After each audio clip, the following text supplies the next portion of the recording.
At 27, you arrive at John F. Kennedy International Airport carrying a valid Ghanaian passport, a return ticket, and permission to remain in the United States for 6 months. The plan is simple. Visit, look around, and return home before the date in your passport. The officer checks your documents, stamps your passport, and waves you through. You pull your suitcase across the immigration hall. Nothing about this moment looks permanent. Outside the terminal, the city rises in front of you. The traffic, buildings, and movement make the future feel larger than anything you imagined back home. In the first few days, America looks abundant. Shelves are full, choices seem endless, and even an ordinary supermarket feels like evidence that opportunity must be everywhere. But the America you see outside is not the America waiting for you at home. You stay with an old family friend in a small apartment shared by 5 people. It is crowded, but you tell yourself it is temporary. Back home, everyone believes you have already succeeded. During video calls, they see your smile and a clean wall. They do not see the mattress on the floor or the room full of strangers. You begin searching for work. But your visitor status does not authorize employment. Employers ask for documents you cannot provide, and every promising conversation ends with the same question. Your savings begin to disappear. Rent, transportation, and food take a little more each day. Your return flight is approaching, but the problems waiting for you back home have not disappeared. Then someone tells you about a restaurant that pays cash. It is not the future you imagined, but your savings are running out, and your choices are narrowing. So you put on an apron and accept. Your first job in America is washing dishes in a hot kitchen while someone keeps pointing toward another pile. While you work, the weeks pass. Then your authorized stay expires. There is no warning alarm and no officer at the door. There is only a date on a calendar and the realization that your life has changed. The next morning, nothing dramatic happens.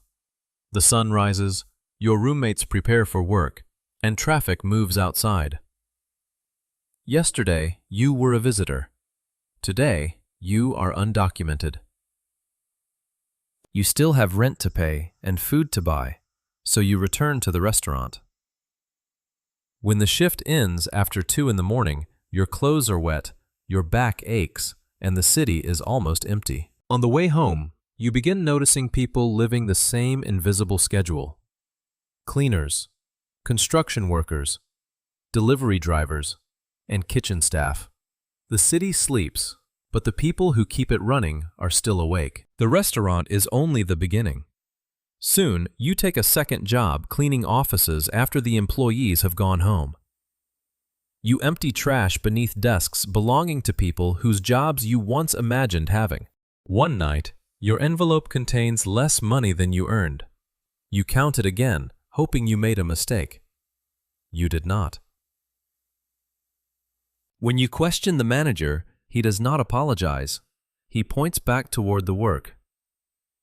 Behind you, 2 other men are waiting for a chance to take the job. The message is clear. Accept the money or become replaceable. You know what happened is wrong. But knowing you have rights and feeling safe enough to defend them are not the same thing. You put the money in your pocket and return to the dishes. Months pass. Experienced immigrants teach you the rules nobody writes down, which employers keep their promises, how to move through the city, and which people can be trusted. Strangers slowly become a community. Eventually, you find steadier work. For the first time, there is something left after rent. You send part of it home.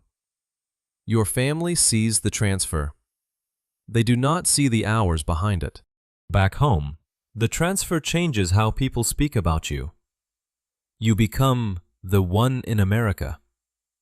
The title sounds powerful because the people who love you cannot see the life behind the money. In America, you still share a room. Every paycheck is divided between rent, transportation, and groceries. Anything that is not urgent has to wait. 1 year becomes 2. 2 becomes 4. You are no longer new to America. At a Ghanaian community gathering, you meet Ama, and for the first time in years, the future feels larger than immigration paperwork.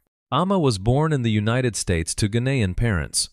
With her, America begins to feel less temporary. You cook together, build routines, marry, and start imagining a home of your own. But status follows you into every plan. When Ama talks about vacations, passports, and plane tickets, you become quiet. Leaving the United States could mean not being allowed back. You have avoided the conversation for months. Finally, you tell Ama that your authorized stay expired years ago and that the life you have built could be separated from you. Ama is frightened and hurt that you waited so long. But she does not leave. She reaches across the table and takes your hand. For the first time, the fear is no longer yours alone. A year later, your daughter is born in an American hospital. You hold her and promise that the uncertainty shaping your life will not define hers. Born in the United States, your daughter begins life as a citizen. Her documents confirm where she belongs. Your own future still depends on decisions you cannot control. The newborn becomes a toddler, and the toddler becomes a schoolgirl. To your daughter, America is not a destination. It is simply home. As she grows older, she notices the things your family avoids. Then she asks the question you have spent years trying not to hear. Can they make you leave? You want to promise they cannot, but you do not know whether that promise is true. For years, you avoid trouble. Then, on an ordinary evening, red and blue lights appear in your mirror. Your body reacts before your mind understands what is happening. To the officer, this may be a routine traffic stop. To you, it feels like the possible collapse of everything you have built. You keep your hands visible and answer every question carefully. The officer returns your documents and lets you leave with a warning. Nothing happened. But your hands keep shaking long after the police lights begin to disappear. You arrive home after everyone is asleep. Standing in your daughter's doorway, her question returns. Can they make you leave? For the first time, the answer feels dangerously close. The next morning, you tell Ama what happened. Fear becomes action. Together, you collect every document that tells the story of your life in America. You and Ama are now married. Because you entered the country lawfully and Ama is a United States citizen, the attorney sees a possible path. But she warns that every case turns on its own facts. You came expecting an application. Instead, you learn that the law does not measure effort, sacrifice, or the number of years you have waited. There may be a path, but there are no guarantees. You leave carrying the same records you brought in, but they feel heavier now. For the first time, you understand both the possibility and the risk. Weeks of forms, photographs, signatures, and supporting records become one thick package. The attorney seals the envelope, and your future leaves the office without you. Several weeks later, an envelope arrives. It confirms that the government received your case. It does not say yes. It only says the waiting has begun. Days become weeks. Weeks become months. Every envelope makes your heart race, and every unknown phone number feels important. Most days, nothing changes. Then another notice arrives asking for more records, more explanations, and more proof that the life surrounding you is real. You answer every question, and the waiting begins again. Months later, another envelope arrives. This one contains an interview appointment. The case that existed only on paper now has a room, a time, and someone waiting to ask questions. On the morning of the interview, you arrive early, carrying the same passport you brought through the airport years ago. Beside it are photographs, records, and evidence of a life that no longer feels temporary.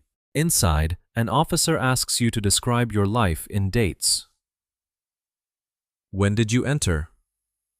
Where have you lived? Who is your family? The answers are ordinary, but the consequences attached to them are not. The interview ends without an immediate answer. You return home. Your daughter needs help with homework. Amma prepares dinner, and your job expects you on time. Life continues while the decision remains outside your control. 3 weeks later, your phone rings. It is the attorney. She says your case has been approved. You ask her to repeat the sentence. After years of uncertainty, you are a permanent resident. Several days later, an ordinary envelope arrives. Inside is a small card carrying the weight of more than a decade. Your right to remain is no longer a hope or a pending application. It is something you can hold.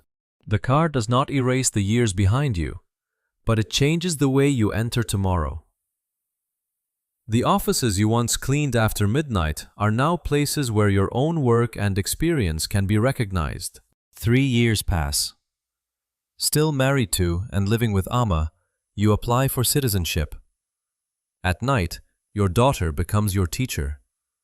The child who once feared you could be taken away now helps you prepare to belong. At the citizenship interview, the officer reviews your application, tests your English, and asks questions about government and history. You remember the evenings at the dining table, and this time the answers come. Several weeks later, you stand beside people from countries around the world and raise your right hand. When the final words of the oath of allegiance leave your mouth, you become a United States citizen. After the ceremony, an official calls your name. Your daughter runs toward you as you receive your certificate of naturalization. This document does not merely allow you to stay, it recognizes you as a citizen. A few days later, you apply for your first United States passport. You submit your photograph, present your naturalization certificate, sign the application, and wait for one final envelope. Several weeks later, a package arrives. Inside is a blue passport. For most people, it is a travel document. To you, it is the end of the return deadline that began more than 15 years ago. Months later, you return from an international trip with your family. The airport feels familiar. More than 15 years ago, you entered carrying permission to stay for 6 months. Today, you return carrying proof that you can always come home. This time, the officer does not tell you how long you may stay. This time, you are home. And while one journey reaches home, somewhere else another suitcase is being packed.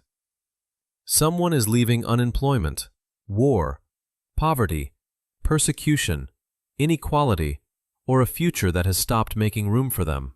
They carry a passport, a ticket, and a plan they believe will be temporary. They do not yet know the work they will accept, the fear they will carry, the people they will meet, or the life they may build. One journey ends, another begins. The faces change, the countries change, the reasons change. But the search for safety, dignity, and possibility continues. Somewhere between departure and arrival, the cycle begins again.